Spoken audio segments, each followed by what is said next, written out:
I saw all these people getting into that conversation, I thought, well, why not? I think I can take 10 minutes, right? He has to wait to sign it, actually, after voting. So he has to be awake. I have to sign the bill, so I'm probably not going to sleep that early, like every other day. So you'll sign it tonight? I'll sign it tonight or early tomorrow if the debate takes a while. But yeah, I'll sign it when they have to close the session after the vote, and they have to send it to my desk. And I have 8 days to sign it, but I sign it right away, so it gets published tomorrow, and it goes into effect immediately, since it's a public order law. So it goes into effect immediately. So it becomes law on Wednesday. President, walk us through, once you sign this bill and it becomes law, what's the plan? Is it you go and you put Bitcoin in the reserves, you begin to implement other types of infrastructure or technology? Kind of what are you thinking right now in terms of what you'll do once it becomes law? Okay, there's gonna be a lot of news, a lot of new information here. We have been working with, I think Jack's mom is here, right? She is. Yeah, she's here, right here on stage, Brooke Mallers. Yeah, so we have been working with Jack, and we're gonna do a government wallet, which is not gonna be the only wallet. It's not gonna be exclusive, since Bitcoin is not. I mean, it's free and it has to be like that. That's the way it works. So we're gonna keep it like that. We're not gonna try to control it or anything, since it would be, it will be a counter purpose. But we're gonna do a wallet for our merchants. So anybody can opt to use the government wallet, and that's for people that doesn't want to take the risk of normal everyday transactions, because accepting Bitcoin is going to be a mandate. So it's not like if you go to a McDonald's. I mean, probably most of you don't like McDonald's, but well, if you go to a McDonald's or whatever, they cannot say, we're not going to take your Bitcoin. They have to take it by law, because it's a legal tender, just like any other currency in any other part of the world. So if you, for example, if you go to Mexico, they have to take your pesos. It's not like they will say, I'm not going to take your pesos. You have to pay me with dollars. They have to take the pesos, because that's the legal tender in Mexico. So in the case of El Salvador, Bitcoin is going to be legal tender just as the U.S. dollar. It's only not going to apply for accounting. That's the only part where the U.S. dollar is going to remain as the exclusive. It's on accounting. So the balance sheet, the company's balance sheets will be in U.S. dollars. But that's it. Everything, even taxes, can be paid with Bitcoin. So Bitcoin it's a legal tender, but as legal tender it's a mandate to accept it in every transaction, and you can pay bank loans.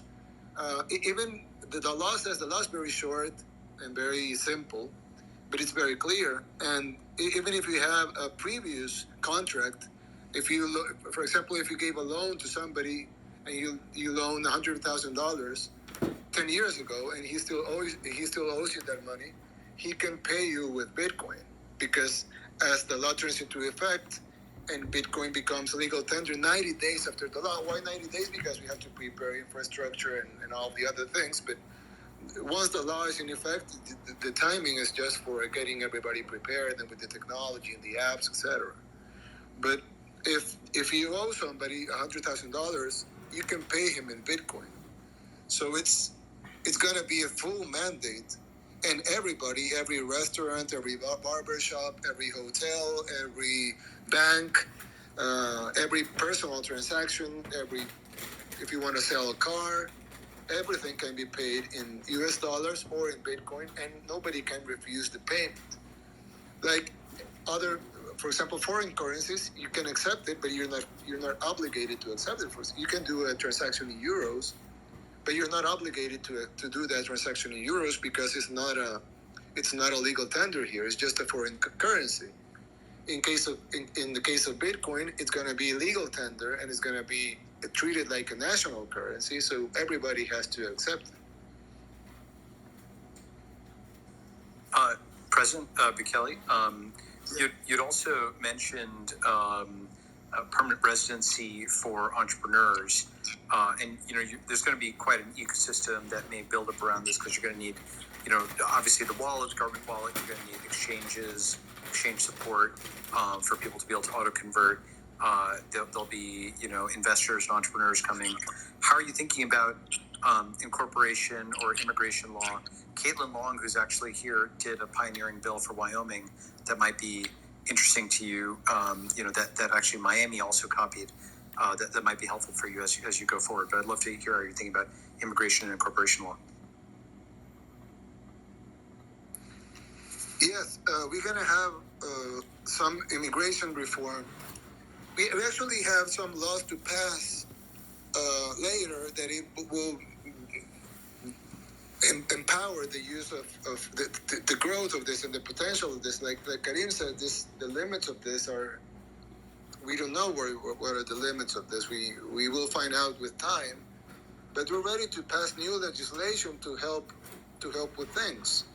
For example, this law speaks about a trust fund that the government is going to put up in place, so it would assume the risk of the merchants. So let's say, I know I'm not answering the question directly. I'm going to answer in a minute.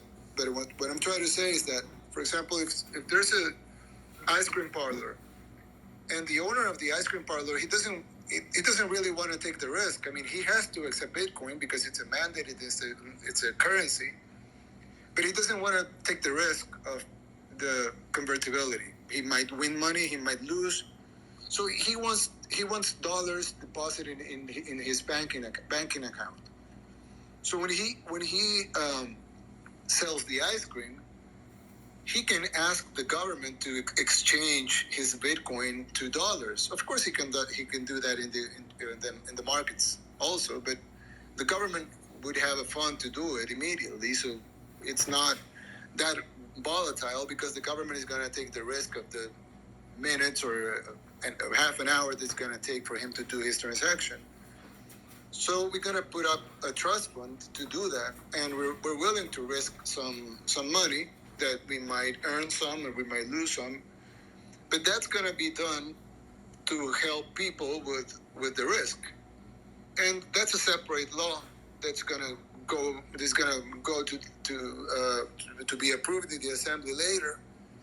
But it's just new laws that are going to promote and they're going to facilitate the usage of Bitcoin in El Salvador and exploit its potential.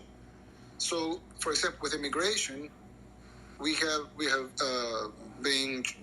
designing this new law that gives permanent residency to anybody that invests 3 Bitcoins in El Salvador. So if you buy a house or a car or 2 cars or whatever, but you have to invest, or you put some offices and you buy some computers or some office furniture, or you have to invest 3 Bitcoins. So once you give proof of investing the 3 Bitcoins, you would get, or that you will invest the 3 Bitcoins, you will get permanent residency. So it's going to be expressed in Bitcoins and not in US dollars, because we want to make the people used to like some people like to say 1 Bitcoin equals 1 Bitcoin. So we want people to get familiarized to using Bitcoins as a unit alone, and not all the time being thought of the convertibility to the US dollar, because that's not good for Bitcoin as a currency. It's like when Europeans go to a place and buy a car with euros, they don't convert the euros to dollars to buy the car. They just buy the car to the amount of what's expressed in the price of the car in the car dealership. So we want to do that, and we want to promote people coming here, innovators, investors, entrepreneurs, Bitcoiners. They want to buy a vacation house or go and live by the beach, or or whatever. And we want to promote all this, and so we're going to pass some legislation for immigration reform, and we're going to pass some legislation for the trust fund, and some other legislation for access to the internet. We're going to build a better infrastructure so people have more access. It's one of the articles of this new law says that the government has to provide and facilitate and promote the connectivity of the people and the technology, which is of course an app and a phone and an internet connection. So there's going to be new legislation coming soon that is not a necessity of this law, but it would definitely promote and widen the opportunities and the potential of this thing that it's happening here, and that it's probably going to be replicated in other countries as well.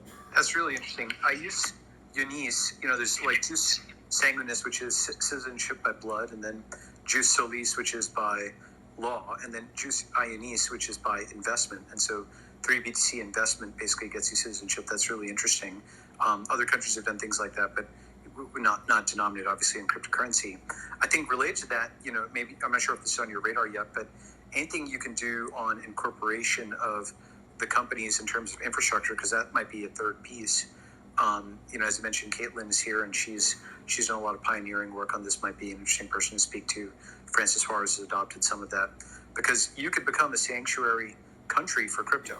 I think a lot of entrepreneurs, Bitcoin entrepreneurs, everybody would come there, and because the banking system would be friendly, everything would be friendly, so just something to think about. That's the third piece potentially, is your incorporation law. President, earlier somebody asked if the United States or the IMF had reached out, and you said yes. Could you tell us a little bit more about what those conversations were like? Yeah. No. Actually, I have a meeting with the IMF on Thursday, and we're going to speak about several issues, one of them being this law. I already in the messaging that we set up the meeting, I already tried to explain them that this doesn't. It's a huge change for the country, and it's a huge opportunity, and it's a big message for the world. But it's not going to change our macroeconomics. It's an opportunity for our merchants, or our businesses, for the people. It's an opportunity for the people that receives remittances. It's an opportunity for the people in the tourism sector. This is gonna promote economic development, the creation of jobs. It probably is gonna lower, or as Jack said, it's gonna take to zero the commission that a lot of people is paying. Some people are paying 30% commission in the remittances, so they get $100 and they only get paid $70. So this is an opportunity for the growth of the economy of the country and of the people. So this shouldn't be of concern, but it should be supported, I think. And I try not to be pessimistic about what the international financial sector would think of it. I try to be positive, because this is going to be good for the country, good for the people, good for investors, good for innovators, and it's going to solve a lot of problems in the U.S. too, because the U.S. has a big problem at the border, because a lot of people emigrate from Mexico, Guatemala, Honduras, and El Salvador. So if we create more opportunities here, that will lower the pressure in the border. So, they should be happy about this. So I think it's more, we have to do a lot of explaining, and we have to campaign this. But I'm sure it's going to be good for everybody, and we count on you. We're almost 16,000 people are connected to this chat room right now. So, and there's a lot of influential people here. So I think it's going to be there's going to be a lot of support for what we're doing here. Of course, there's going to be people that oppose it. It's normal. We live in a free society, so people can oppose something and they're free to oppose it. But there's going to be a lot of support, not only political support, but also influencers and people in the. For example, this was, I don't know if he's here, but there was a very nice article in Forbes. And it spoke very well about the project and about what we're doing here in El Salvador. And I mean, we didn't get that kind of press before. So I think there's a lot of support that is gonna be built in this network that is new, and that it's gonna allure a lot of innovators and a lot of talent that is coming. Because I mean, this is we're not only talking about money. We're talking about technology. We're talking about talent. We're talking about fresh new ideas, and all of this is coming here. It has been already here, and it's coming more and more by the day. So this new technologies, new ways of promoting access to financing, access to technology for the people.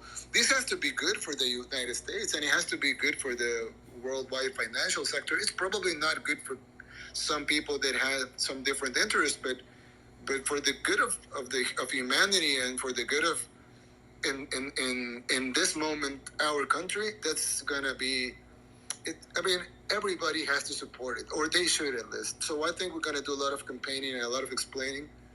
But I think at the end he's gonna get a very good result. President Bukele, I mean, do you consider this to be the beginning of de-dollarization? Is this sort of what you have in mind long term? No. We in 2001, when the country was dollarized, the argument was that our currency was too volatile, and that we have to attract investors, and we have to be to use the U.S. dollar as a currency, because that would attract investors, and we probably did. Just to let you know, he was a minor when that happened. I know. I was a minor too. So now with this, we're doing that on the steroids, because now we have social media that we didn't have in 2001. So now we could be speaking at this room, which was totally improvised, and now everybody is listening to this, and it's different. So I think that the objectives of having the U.S. dollar as a legal tender are probably replicated on the steroids as having Bitcoin as a legal tender. So we're not trying to de-dollarize, because it won't serve any purpose for us. But we're trying to do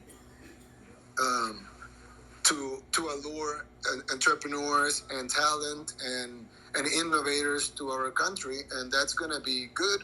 And I don't think having the dollar as legal tender does any harm to it.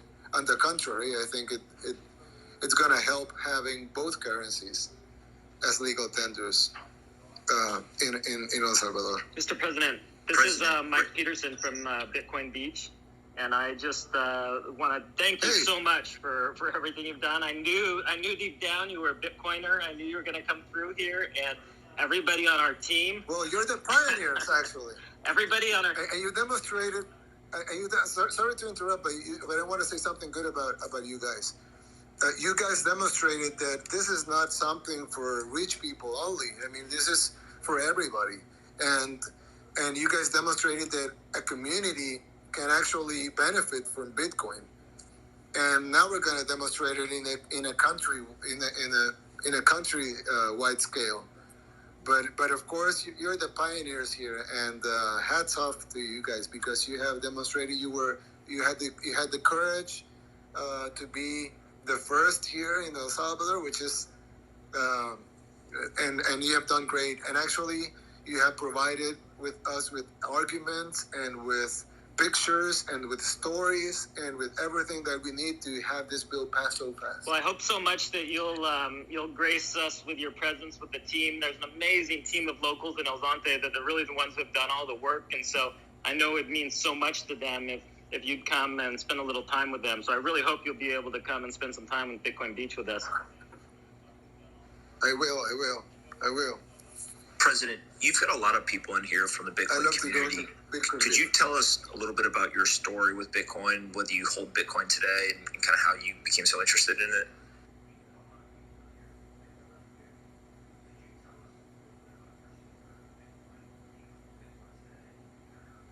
Oh? Did we finally break? Did we lose him? We might have broken Twitter Spaces. No, he's still there. I would like to ask a question. President? Oh, yeah, I'm here. Sorry. Yeah, I thought, yeah. I pressed the wrong button. So, okay, boomer. Yeah, I'm not a boomer. So, I'm like Yusuf said in a I think I don't know if it was the same chat or but I read about it that we're big believers in the future. And I remember when I was a kid that I'm probably a little older than some of you guys and a little younger than others. And when I was a kid, I remember thinking about the future, and you would see like flying cars and these beautiful buildings with people having no problems, and everything was solved because of technology and everything, and the world was interconnected like it is right now, but everything was fine. There were no wars, and there was no hunger, nothing, no diseases. But now, if you talk to young people, and I'm talking about 15-year-olds or even 20-year-olds, and you ask them about the future, they won't talk to you about flying cars or shiny buildings and no hunger. They will talk to you about nuclear war. They will talk about pests, about climate catastrophes, when did our vision of the future change from something beautiful to something so dystopic? But at the same time, we have to remember that we build our own future. It's not the future is not imposed on us. We build it. We human beings, we build our future. So why do we have to resignate ourselves to have a dystopic future if we can build the future that we dreamt at least when I was a kid, and probably some of you were too? And so I think Bitcoin as being the main cryptocurrency in the world solves a lot of problems. No oversupply. It doesn't. It's not in the hands. There's a lot of inequality that comes from the central banking system, because they pour new money in, but they choose where that new money goes to. But everybody pays the price of having their money being less of the quantity of the total amount of money. So Bitcoin, it's technology, it's the future. It solves a lot of things. It's very well thought of, and it's being supported by a lot of people that want to see a better world and a better future, and a lot of innovators and a lot of talent. So we want to support that too. And we're not. We do. I could support it by being a Bitcoiner and put laser eyes in the picture.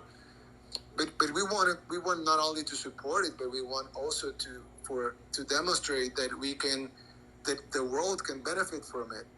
And I think El Salvador is not only a country anymore. It's a symbol of what Bitcoin can do. And I'm sure there's going to be a lot of pouring in of new technology in a country that basically, we had very good plans 6 months ago, but isn't not even near what the plans that we have now.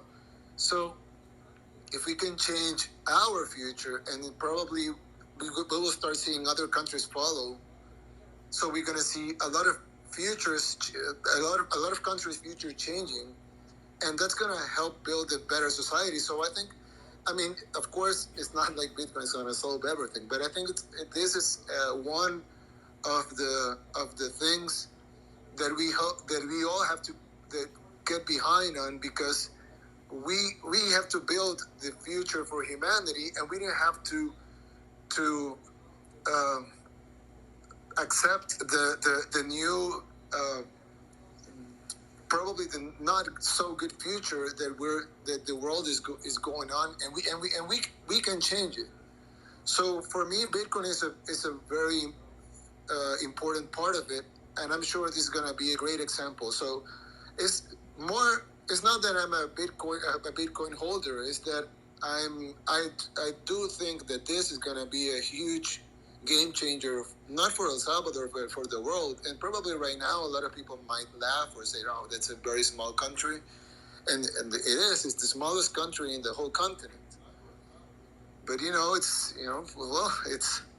doesn't matter. It's happening, and it's going to change a lot of things, and it's going to start here, and it's beautiful to be part of a huge change in humanity. So I don't want to be corny, but that's the reality. We're dreaming here about what's going to happen, and we're happy. Mr. President, we'll be corny because Jack Dorsey is listening, so he can block you from Twitter. So be careful. Jack, Mr. President, you gotta get up here, man. Join us on stage. I sent you an invite. Mr. President, will people have the freedom to use whatever wallet they want, or will they have to use the government wallet? A lot of people are asking me that. No. It's any wallet. You can use any wallet that you want. There's not going to be any. The law. It's up there. It's short. Like I said, I added sweet, but it's short and simple. So it's very simple. It's there. There's going to be a government option. I mean, as a wallet that is going to be developed by Strike, but that's going to be an option. You can use any wallet, and you can use any system, and you can. I mean, we're not going to. It's going to be as free as it gets. Not limit every single human being to a wallet, right? Yeah, and the other thing is that all the new technologies that are gonna develop. I mean, they're gonna even Jack spoke about what the work that he's gonna do here. It's gonna be available for all of the other countries. So it's not only that it's fully free, but what we do with Jack is gonna be it's gonna be free also. So everybody can. I mean, there's not gonna be any restriction on the use of Bitcoin, other than it's for legal things, right? Because a lot of people are talking about, oh, with Bitcoin they're gonna do money laundering and they're gonna buy weapons or whatever. And I'm saying, like, well, weapons are bought in U.S. dollars right now. I mean, it's not like. I mean, money laundering is done in U.S. dollars. The drug cartels, they use U.S. dollars, and the problem is not the dollar, is the criminals. So it's like saying Bitcoin, it facilitates transactions for doing bad things. I mean, what about cash, or what about jewelry or diamonds or any other sort of payment? What about euros or yens or whatever? I mean, it's not. This is gonna be as free as it gets. But that's not going to mean we're inviting criminals. It just means that it's going to be free. But being free is not a synonym of a bad thing. I don't know who changed that that definition, because it's supposed to be something good. So it's going to be as free as it gets. And so you can use any wallet. There's going to be a governmental wallet that we're going to develop with Strike. But this is going to be one other option, like all of the other options that are out there. And it's going to be probably the smallest option, because only Salvadorans are probably going to be interested in downloading that one. But it's not for us. It's not the main thing is not the wallet. The main thing is the usage of Bitcoin in the country as a legal tender. That's the big thing. The other thing is part of the infrastructure and technology that we're trying to develop to help a lot of people that otherwise they wouldn't be able to access the technology or the apps or the things, because they can use it. So we will help them with the technology with connectivity, like they did in Bitcoin Beach. So we'll try to replicate that in a wider scale with people that sell in the streets and people that sell in the market. So you can be selling fish in the market, and you're probably not even in any financial sector right now. So you probably need some government help and some people that come and give you a phone and an app and a connectivity plan for free to help you join and benefit from this. But of course, if you have your own phone and you have your own apps, I mean, you don't have to download the government one. It's just, this is like trying to get financial inclusion will require some government investment. So we'll try to do that investment. But that's not a requirement for everybody. It's just something the government will do proactively to go and benefit the people that are probably not going to benefit automatically because they don't have a smartphone or they don't have a stable internet connection. Mr. President, will you also be strengthening the property laws of El Salvador to recognize Bitcoin and to recognize outright property rights in Bitcoin? And then also, as a follow-up, you mentioned in the law instantaneous conversion to the US dollar. That implies that you have a clearing account with the Federal Reserve. I'm curious how the instantaneous conversion to dollars will be taking place. Thank you.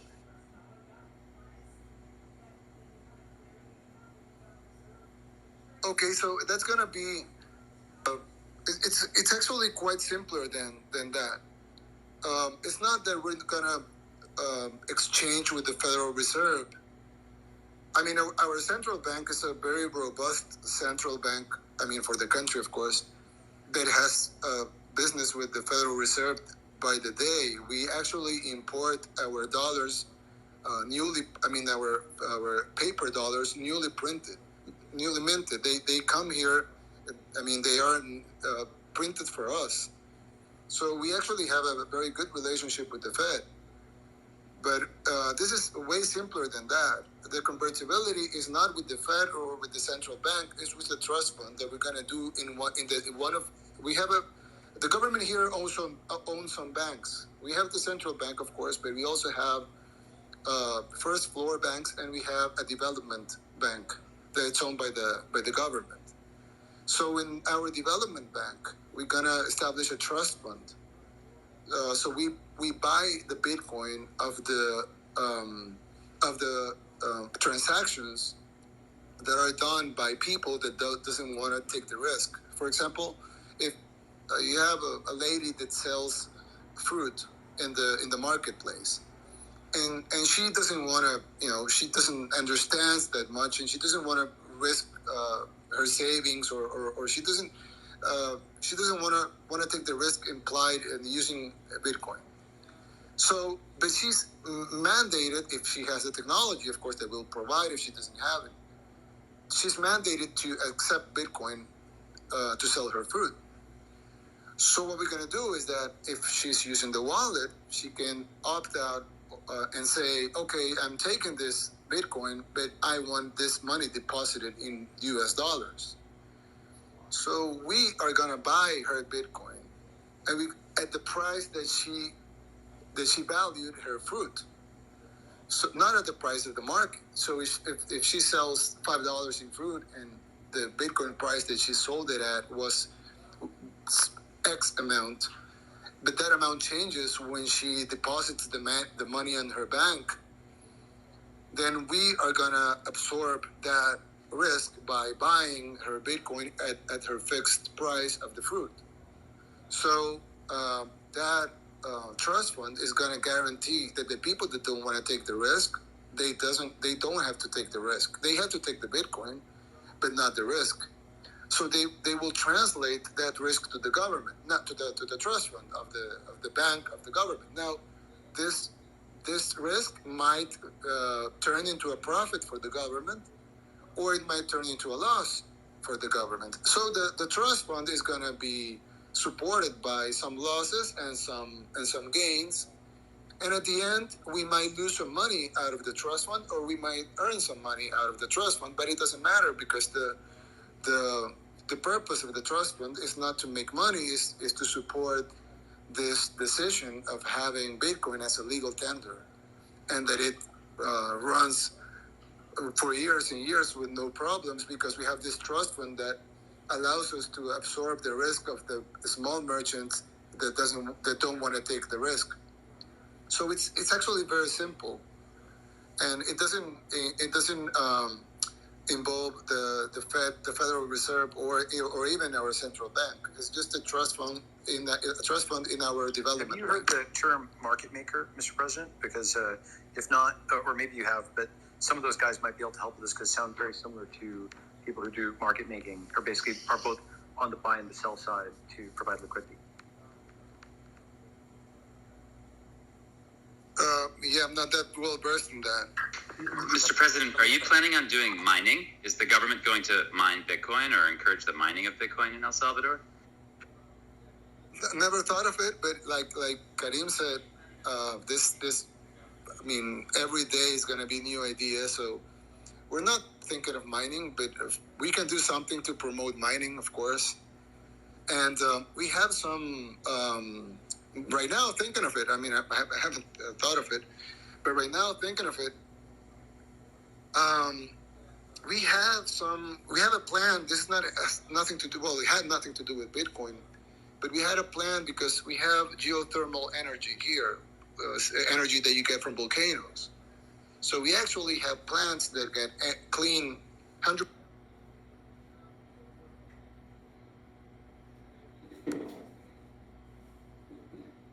It's not only 100% renewable, but it's also 100% clean, because the energy of the volcanoes turn the water into water vapor, and that makes energy. So we produce that energy since 50 years ago.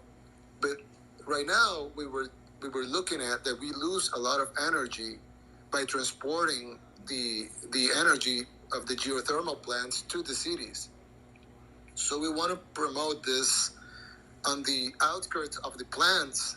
We want to promote this industrial parks where you can set up your factory and you will receive cheap, clean, 100% clean, 100% renewable, zero CO2, 0% CO2 emissions, and we wanted to do that not because of Bitcoin, but because of people that want to invest in factories that won't have any carbon footprint.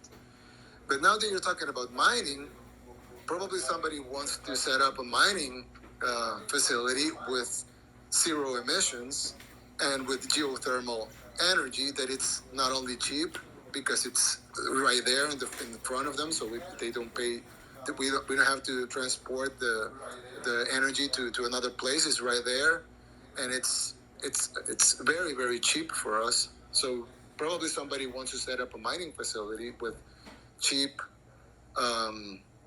clean, renewable energy. But it's just a thought. I just thought about it right now. I haven't thought about mining or other things. But like Karim said, it's every day that passes, new ideas will come up, and this is the limit. No, it's remarkable. And look, any stranded energy resource you have, whether it be hydro, volcanic, geothermal, these are things to think about. So thank you. President, one of the strengths of the Bitcoin kind of ecosystem is the community, and how you can crowdsource ideas like this or ask for help. Are there specific things that people in the community can do right now to help you or the country of El Salvador as you kind of move to adopt Bitcoin as legal tender, or look to kind of upgrade the financial infrastructure of the country?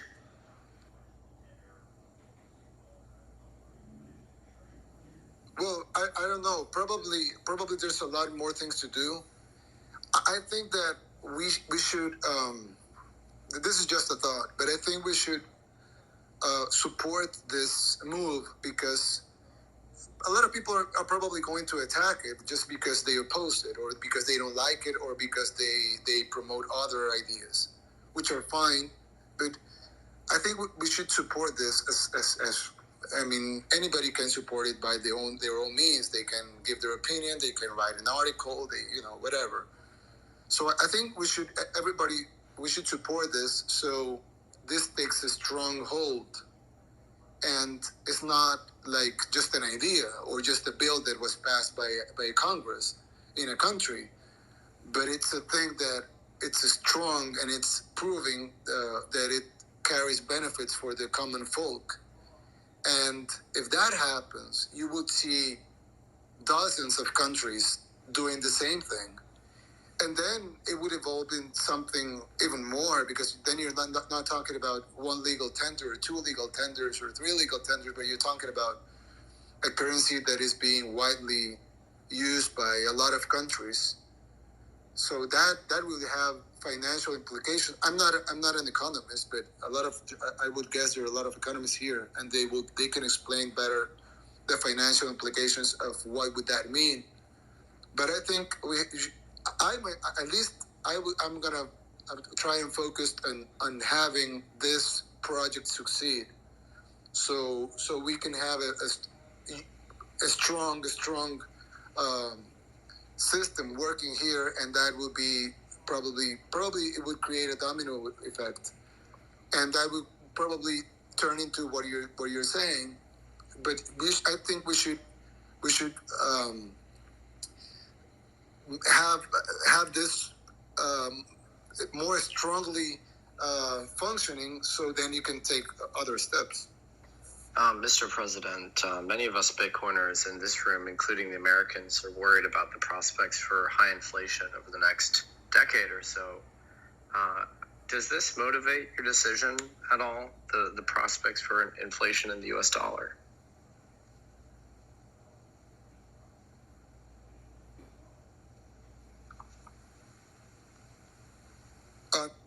Itself, the decision was taken because we were basically inspired by the project of Bitcoin Beach and by the work that Jack has been doing here and all of the people.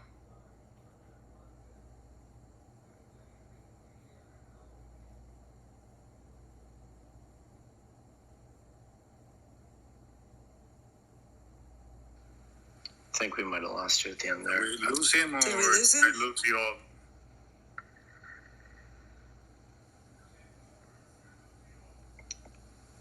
What's the status of the bill, by the way? I guess debate is still ongoing. Yeah, the opposition is still debating. It's like a filibuster, but without the ability to filibuster for days or for hours. What's the opposition? Is it the bankers, Kareem? Who? Is it the bankers that are opposing it? Well, maybe they are. No, I don't know. I'm not saying the bankers. I mean, just the political opposition in Congress. Maybe some people that are financing them are opposed to, but yeah, I cannot pinpoint anyone specifically. But the political opposition in Congress. He's in a listener mode right now. I don't know if we can put him back in as speaker. Who? Oh. Yeah, we've lost the president. Yeah, maybe he received a phone call or something, because they're discussing something. Maybe, I don't know. He's got work to do. Can't expect him to be on Twitter all day.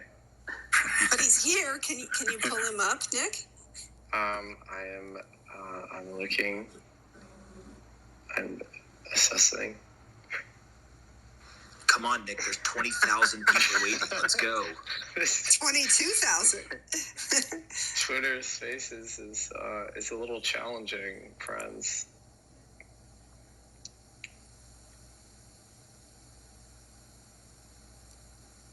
Certainly getting a good test tonight. Speak amongst yourselves. Nick, It's just getting exciting there. Well, he was praising you again, so it's wonderful to hear the truth about who really accomplished this. So no one can take it away from you. Congratulations. Well, thank you. Like I said, it was an amazing team there in El Salvador. I mean, really, honestly, I'm not being humble. Like, they're the ones that did the work, and I hope all of you are able to make it down Del Zonte and meet Jorge Valenzuela and the rest of the crew there who have, like, tirelessly pushed this through when people were, like, laughing, like, what do you mean, some magic internet money, and you want us to accept it? And they like, made this happen. Oh, and Michael, we're going to have the World Surfing Games in 2023, so maybe they're all invited. Perfect. Awesome. Hey, Michael, it's Brooke, Jack's mom. I just Hey, want Brooke. to I wish I could give you a big hug over this thing.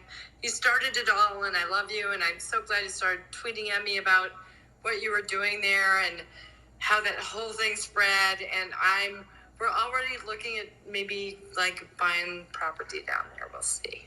Awesome. That'd be so great to have you guys as neighbors. And I love you too. You would always retweet my tweets. And even when I only had 100 Twitter followers, you would get them out there, and you've been so supportive. And then having your son come down and bring the technology and all this great, fill in all the gaps and then like blow this out of the water with this latest thing. I mean, it's just been awesome. It's amazing how it developed. I can't even believe it. I was like, no one would ever think it would go this far. Unreal. So congratulations. Is the president here now? Because he's telling me that he requested to be speaker. My bad, y'all. Can't leave the president hanging.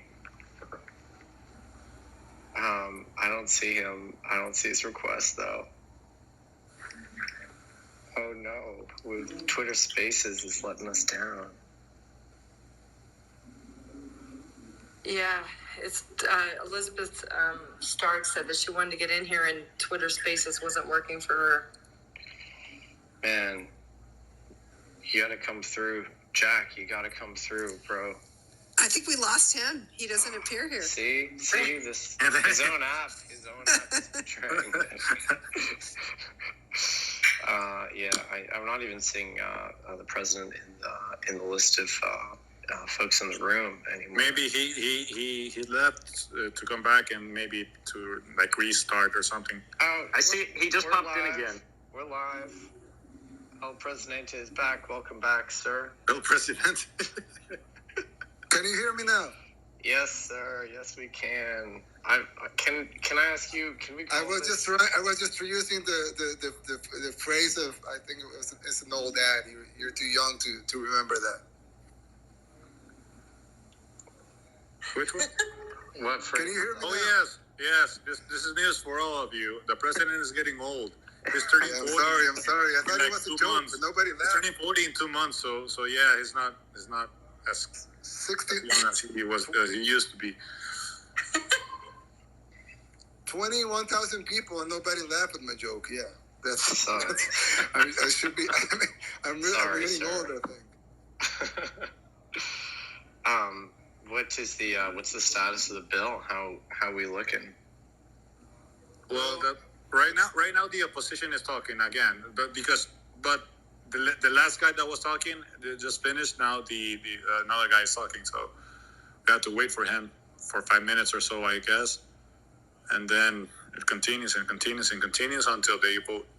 And the vote takes around maybe 2 to 3 to 5 minutes, and that will be it. So, Mr. President, you've probably seen that all these other policymakers from your neck of the woods, from Latin America, have also embarked on their own little campaigns to sort of embrace Bitcoin. I mean, a lot of this seems like you're doing. I mean, how does this make you feel? I don't know yet. It's like we're trying to live the moment and try to do the best that we can so this succeeds. And I know we're doing the right thing.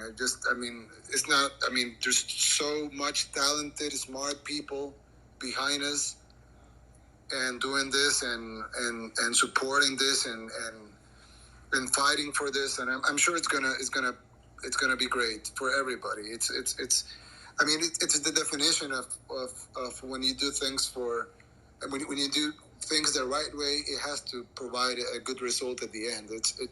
I think it's impossible that we will not have something good come out of this, because there's so much talent, so much effort, so much people that are working with it, behind it, supporting it, pushing it. I just don't see how this is going to turn the wrong way. So I'm just trying to live by the day and trying to see where this takes us, but I'm sure it's going to be something good for everybody. You know, you have some of the most important Bitcoiners in the world on this stage right now. Not to sound too self-congratulatory. Is this what you expected? Nick, you're now the boss of everybody. Thank you. That's a presidential decree. I'm putting that in my Twitter bio.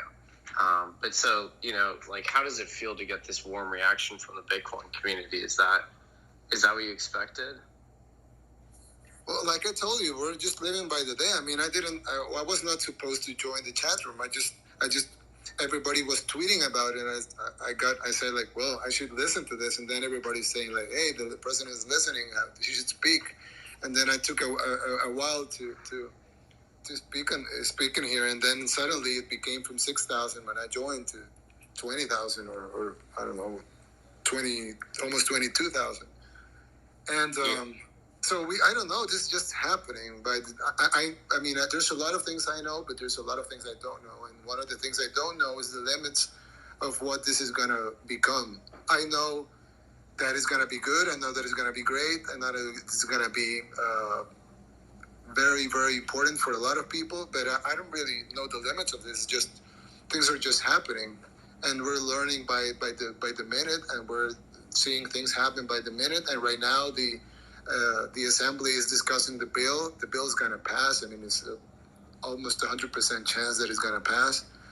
So, and while this is happening in the assembly, we're just talking here, and a lot of people got interested in our talk, and this is just happening by the minute. I really don't know what that means, or what's the limit. What are the limits of this? But probably nobody knows. Everyone has a theory, but nobody in this room knows what's going to happen. Are you colleagues in the chamber? Are they wondering like what you're up to right now? They're like, what's he doing on his phone? Are they tuning in as well? I don't see any deputies. There's some mayors. The mayor of the capital is here.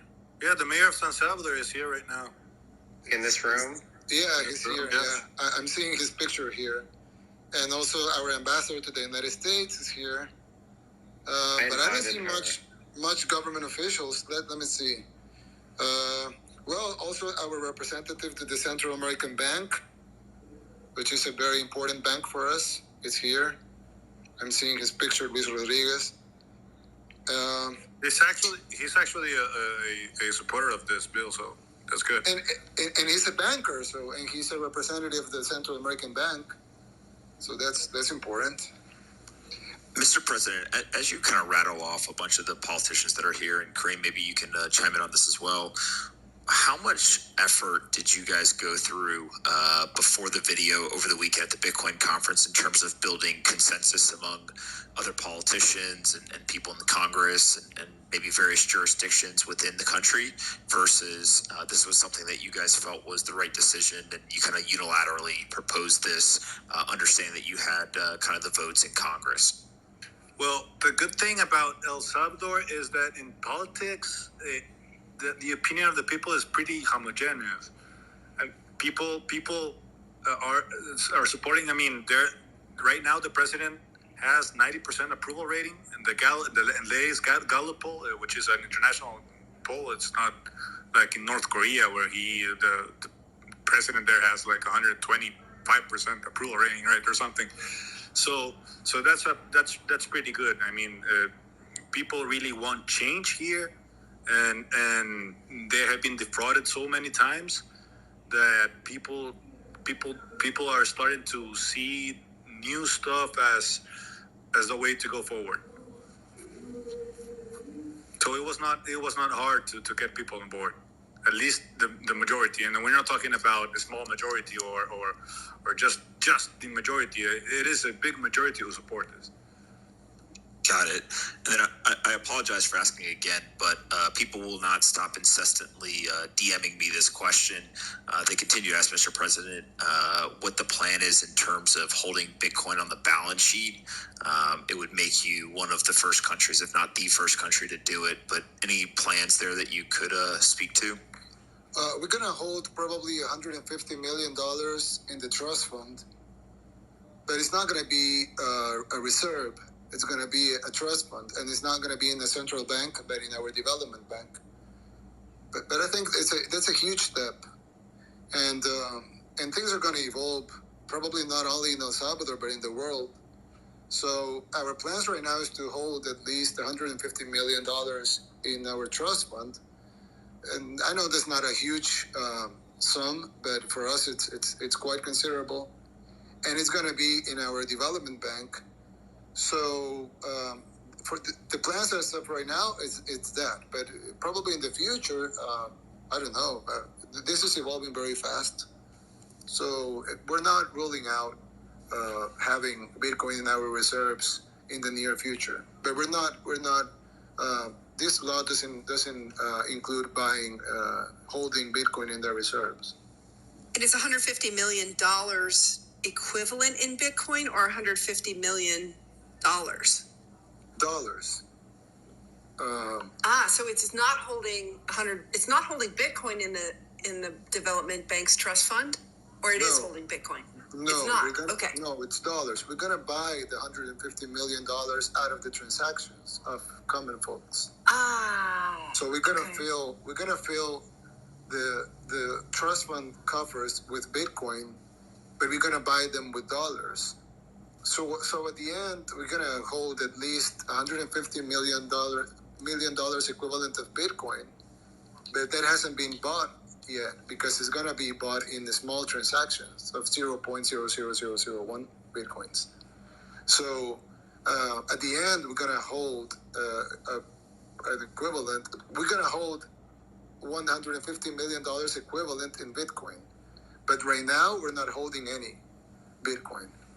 So the trust fund is gonna buy the transactions, and it's gonna be filled with Bitcoin. But that Bitcoin is gonna come from common folks that are opting out of the deposits in Bitcoin, and it's interchanging those Bitcoins in US dollars. So we're gonna provide those US dollars, and we're gonna get the Bitcoin in exchange. So at the end, not at the end, but in a couple of months, the development bank will hold approximately $150 million equivalent in Bitcoin. And then will you fund it with more dollars at that point, or have you thought about once you get $150 million worth of Bitcoin in the development bank, what happens then? Who funds the conversion of dollars to Bitcoin? No, that's not the total. That's how do you say in English? It's like the starter approximation. It's like a proximity, like a calculation of how much Bitcoin will be held in the trust fund, since the trust fund needs to have fresh US dollars to continue exchanging. Right. But I don't see the trust fund getting empty, because we'll have a lot of the bank is a very solid big bank, and we are being supported by the country's sovereign ability to get new money. So it's not, and we still the Bitcoin will always have value. So we're not looking at this fund to be empty in any time. It's just going to be handled by experts in trust funds that are just going to be converting these transactions into Bitcoin. But we're not giving away free money. We're just exchanging at market value at the times of the transactions. So we're not. It's just I just made an approximation of what we think we're gonna hold in Bitcoin. It's gonna be like net $150 million equivalent of Bitcoin at market value right now, but that's gonna probably change. Right. So it's effectively a clearinghouse, and so over time the trust fund will probably sell down some of the Bitcoin in order to get more dollars to replenish that pool. Yes, exactly. Got it. Exactly. Yeah, okay. But exactly. But it's probable, like the bankers have told me that most likely they will hold the equivalent right now at market value of $150 million in Bitcoin. Right. Because that's like the sum they will have in a stock. So they're going to be selling and buying, but they will have not fixed, but the same amount of stock in Bitcoin. which is not required by law, but it's like the amount they will have just to manage the fund correctly, so it doesn't fall, or so it's stable. They calculate they will have like $150 million in equivalent right now, Mr. President, of market value. The equivalent, the market value right now equivalent to sorry to interrupt, Mr. President. They're about 5 minutes away for voting to vote. Okay, guys. Bill. 5 minutes away. The last congressman speaker. I'm just one of the 22,600 people here, so I'm leaving. But I hope we answer some of the questions, and I hope I'm gonna tweet a good news in a couple of minutes. Yes, thank you. You did. Thank you, That's Mr. President. But I have to look at the vote. It's very important to look at the vote. Yes. Thanks, Mr. President. You got business to do. You can run. That's okay. I'll tell you the votes. How they come. You're welcome back anytime. Yeah, bye-bye. Thank you, Nick.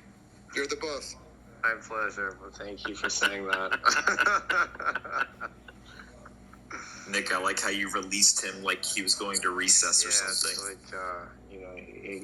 like, this was cool. Huh? Holy shit, you guys. Hope the bill passes. It'll pass for sure. They're voting right now. 65 votes, 668. Oh, excellent. 72. It passed. No. This is just the first vote. They're calling everyone to vote. This is how it works here. So I'm just. Thank you. Kareem, are you going to stick around, or do you got important business to do? I told you I'm in Congress right now. The president is in the presidential house, which is like the White House or something. Oh, y'all are in different places. I see. Are your AirPods going to die, or are they still good? I just connected my cell phone to my iPhone to the charger. This is because probably... I only have 2%. Yeah, 3% now. We almost lost you. Kareem, could you give us 60 votes. So it's already 9 votes against, 60 votes in favor, and 10 votes against, 61 votes in favor, 12 votes against, 13 votes against, 14 votes against, 15 votes against, or nay, or whatever you call it. So the bill passes with supermajority. Congratulations to you all. All right. To you, back. Huge. Fantastic. Amazing. Well done. Huge. We only needed 43 votes, but it passed with a supermajority, which is good because it's representative of the whole nation. The whole nation is behind this, so it's good. I wanted to see this. Yeah, it's a mandate. It's a mandate. It is a mandate. So I'll probably show you. Well, I cannot show you, but I can direct you. Let me see. Don't put your phone guys. Are you going to celebrate? Are you gonna celebrate tonight? Get a drink, smoke a cigar. What's the plan after the successful pass? Not a big party because we still have like some COVID restrictions. but yeah, I'm pretty much going to celebrate watching some Netflix maybe. What are you going to watch? What are you going to watch? I don't know. Maybe you can recommend something. Watch a nature documentary. That's what I watch when I want to chill out. They got some good ones. Watch the rise and rise of Bitcoin. Wait, they're voting right now? Let me see.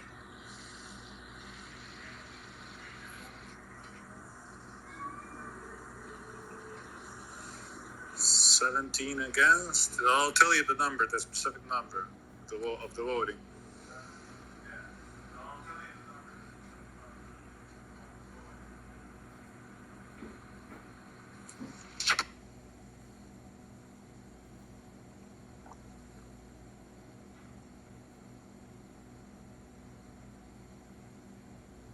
Remember that we only need 43 votes out of 84.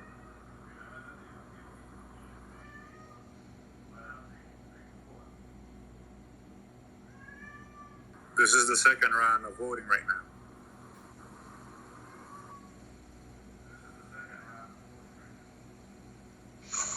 And the last round.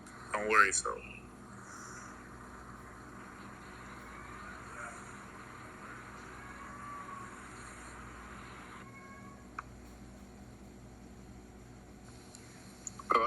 Nick, how do we top this? Yeah, I was just thinking about this is probably the best one for Twitter Spaces ever too. I think it's probably outclasses any Clubhouse chat that ever happened in terms of importance, liveness, clout of people in the chat, maybe even listeners.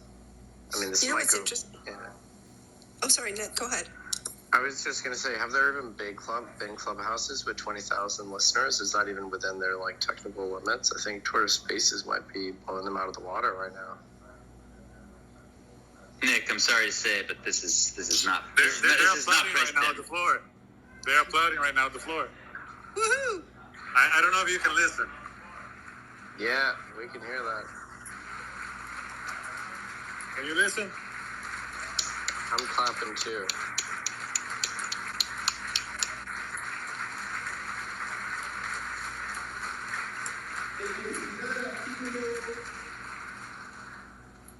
Yep.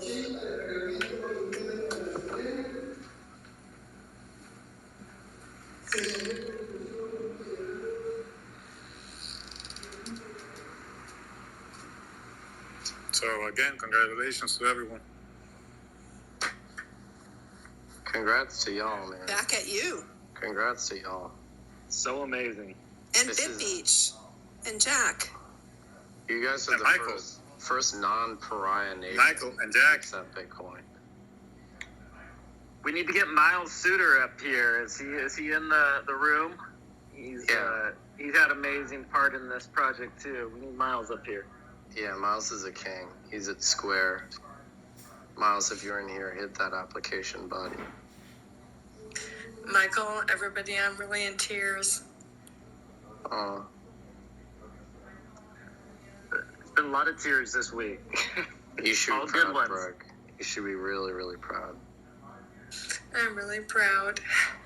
I never thought, I don't know, when we got Jack into Bitcoin, we just never knew he'd do this, Just never knew he'd go this far. So thanks, you guys. Where's Jack? How come he's not in here with us? He's on CNBC first thing in the morning, so I think he's sleeping. It's so important for us. I don't know if he's too important, but I just know he's probably he is. invested. Believe me, he is. Did we find Miles in there? Miles, you're welcome to join. Alright, I'm gonna add some new people. What? Peter, are you going to leave the UK now that other countries are cooler?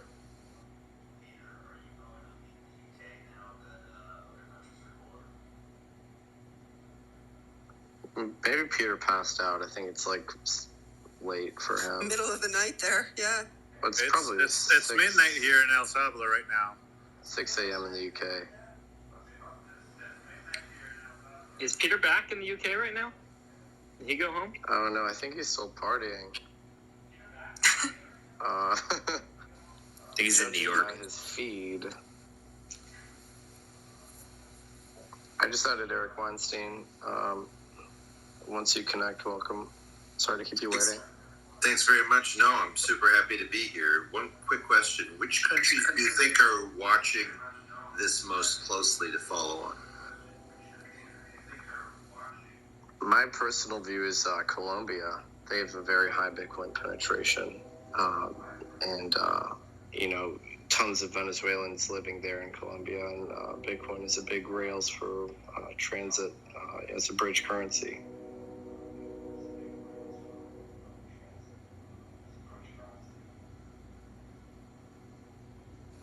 I think it's also just going to be a race. There's a ton of Central America and South American countries now that are kind of in the game or in the hunt. And some of it may just be who at the top is most passionate about getting it passed. If we really think about we saw from announcement to passing of this legislation in El Salvador happened in 72 hours, 4 days, something like that. How many other countries can move that quickly? Whoever moves quickest may just get it done next.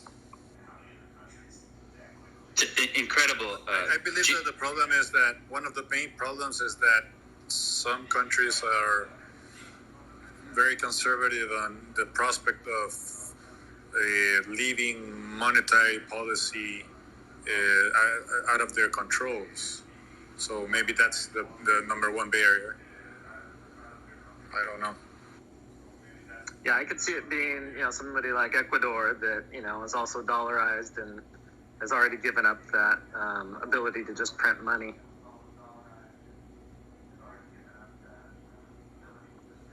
I was just going to say, incredible to watch geopolitical forces pushing open source code. Huge victory for open source code tonight. They're applauding again right now. They're just happy. That's so sick. I mean, I know it's a small country and everything, but for us, it's our country. It's the biggest country in the world, so it's really, really awesome for us what is happening right now. It's just history.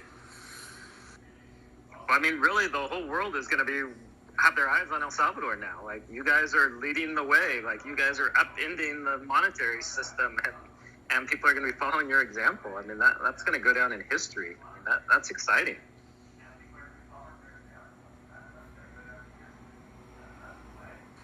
It actually makes me nervous what you said. I mean, not nervous in a bad way, but just like chilling.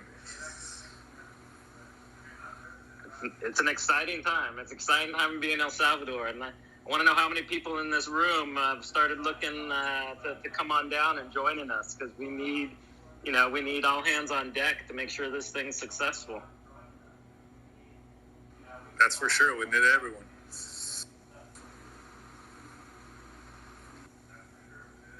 Has El Salvador looked at picking off sort of high-end talent that's disaffected in the States beyond the crypto sphere? Oh, yes, of course. Of course. Can you all please check at El Salvador? That's the front page of the paper for tomorrow. At El Salvador. Put it here on Twitter.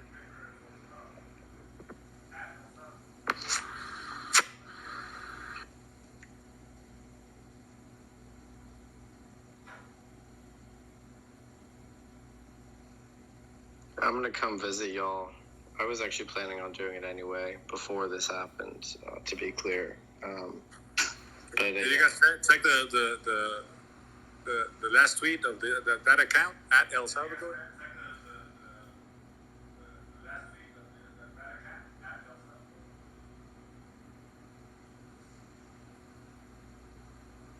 Oh, it was the lead.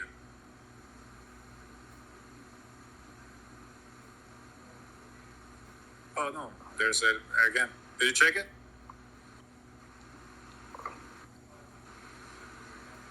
I can't even find it. At El Salvador, just at El Salvador. That's it. Yeah, it's like the third tweet down in a thread. So you'll see it. No, it's the.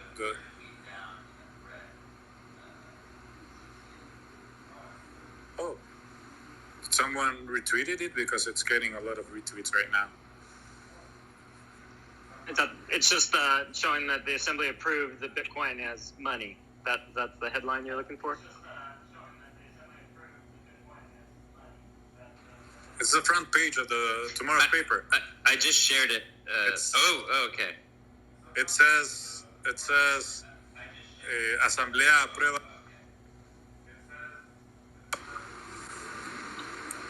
which is in Spanish, like the Congress approves Bitcoin law.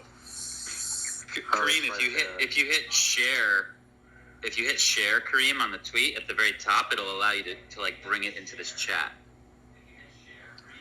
It's up there. I just texted my team there and told them to buy 100 copies tomorrow. We got to make sure we have this for. This is life changing, world changing.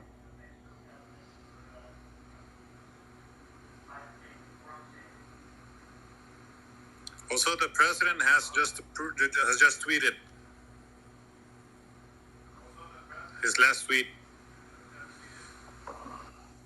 Kareem, were people down in the chamber like aware of this, like chaos happening on the internet while y'all were doing it on the chamber? I don't know. Actually, I don't know because they were. I mean, it seems like an easy job, but it's not an easy job. I've been here, and it's not an easy job. So I don't. I mean, maybe some of them are actually connected, but I don't think most of them are.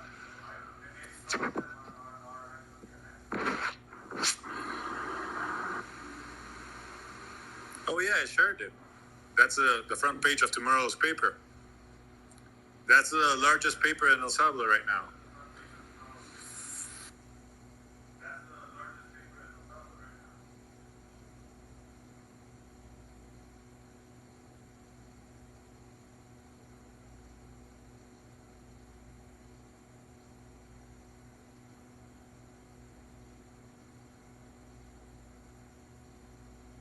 There we go.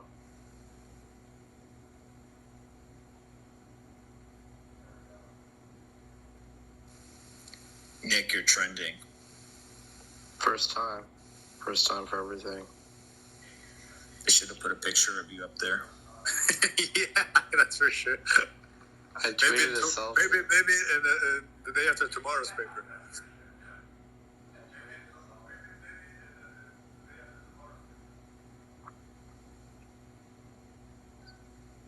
This is like such a fun space.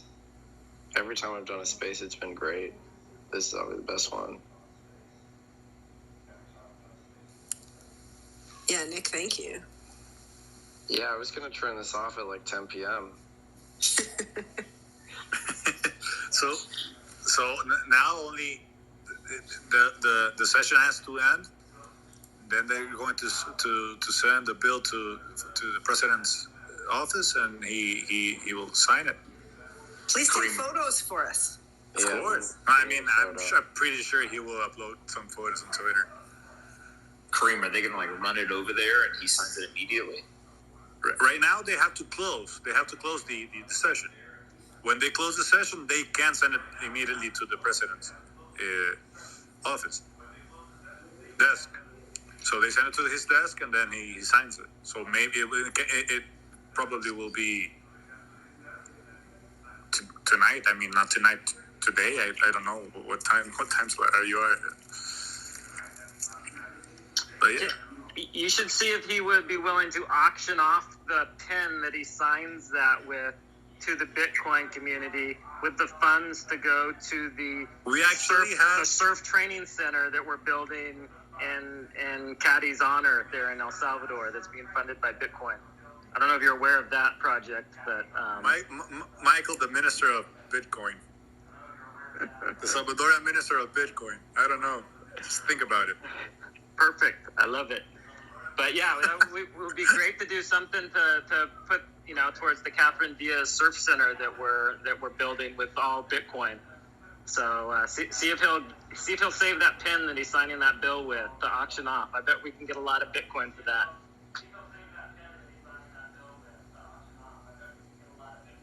That sounds like a good idea.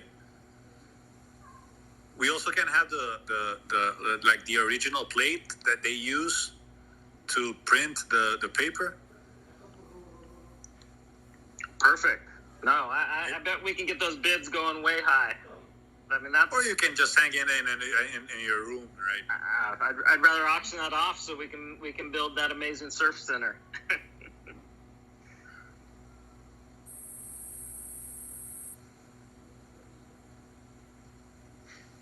Kareem, are there like theories in El Salvador about who Satoshi Nakamoto is? Like, No, the creator of Bitcoin? I don't know. Ask Michael. Maybe he has his own theory, but no, not myself. It's a matter of national just security. To let you know, they just closed the session, so the bill is going to be on his way to the president's desk. So it will probably be signed in Tonight? Yeah, tonight. Wow. I hope he doesn't troll everyone and not sign the bill. I cannot confirm that he's going to sign it tonight. Maybe. Well, right now it is tomorrow. It's 12:13 a.m. So the bill passed June 9th, or did it pass? Did it pass on June 8th? There's probably a pretty good timestamp in all the tweets that are being sent. I'm pretty sure it passed on June 8th. Yes, because it's only 14 minutes away from yesterday.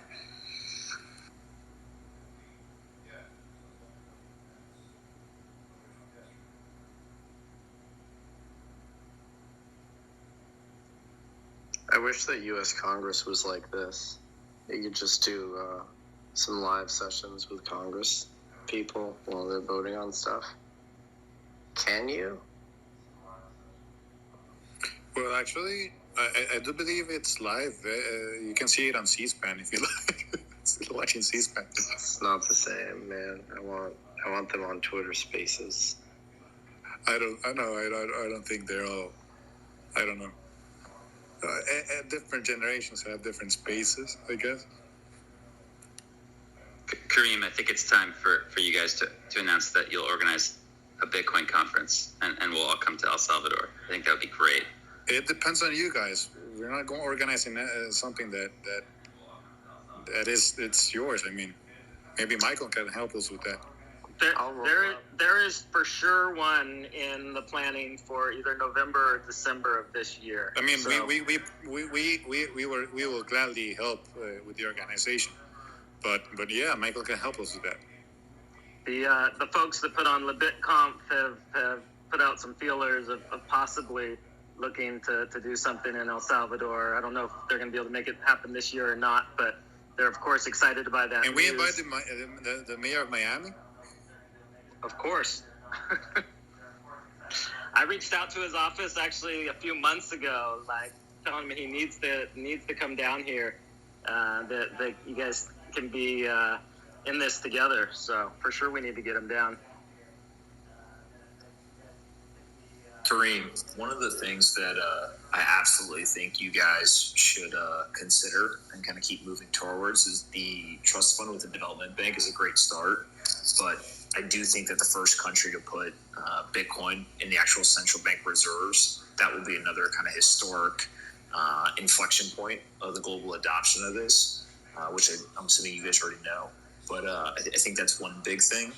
And there's a couple of people up here on stage who may have some ideas in terms of how you guys can support the mining industry, not just from pointing to, hey, here's where power is, but there's other things that you guys can do to really kind of incentivize miners to come to the country, use the power, help secure the blockchain. So you're not talking about government-sponsored mining or government mining by itself, but I think you can do both. I think you can incentivize private industry, and also, at some point it becomes a matter of both economic and security. Is there a government stability in the world that mines Bitcoin?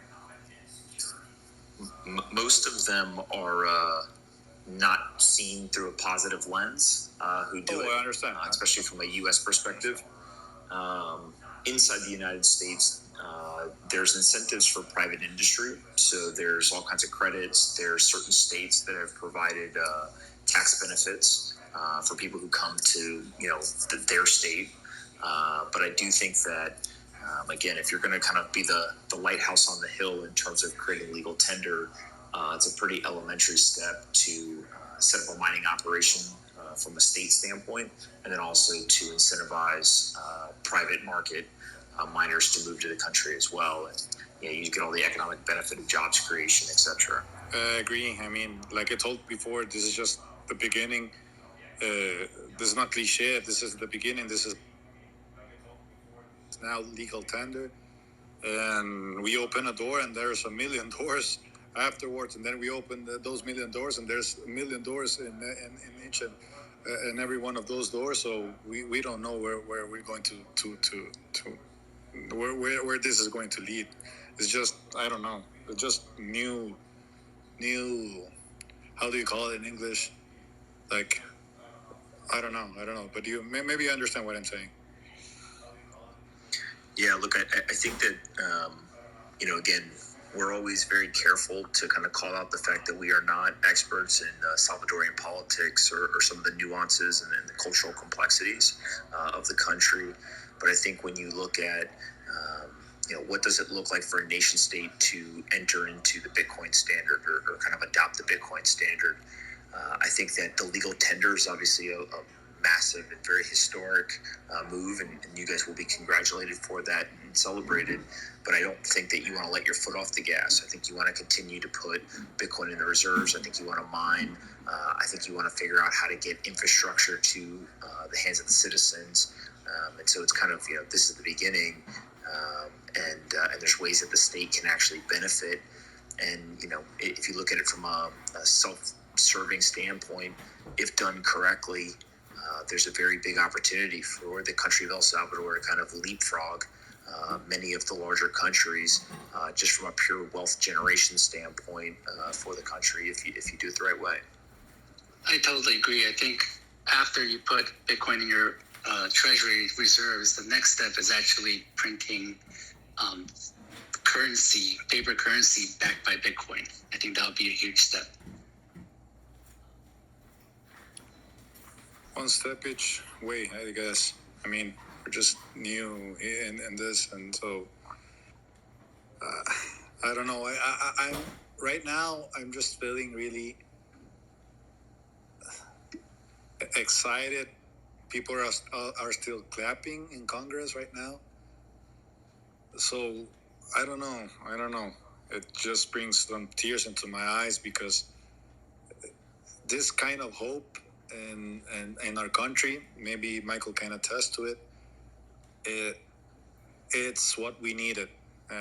So many years, so many decades that we didn't have anything forward to look to, and seeing all you guys with ideas and ideas of changing our economy, changing the world, changing how we live.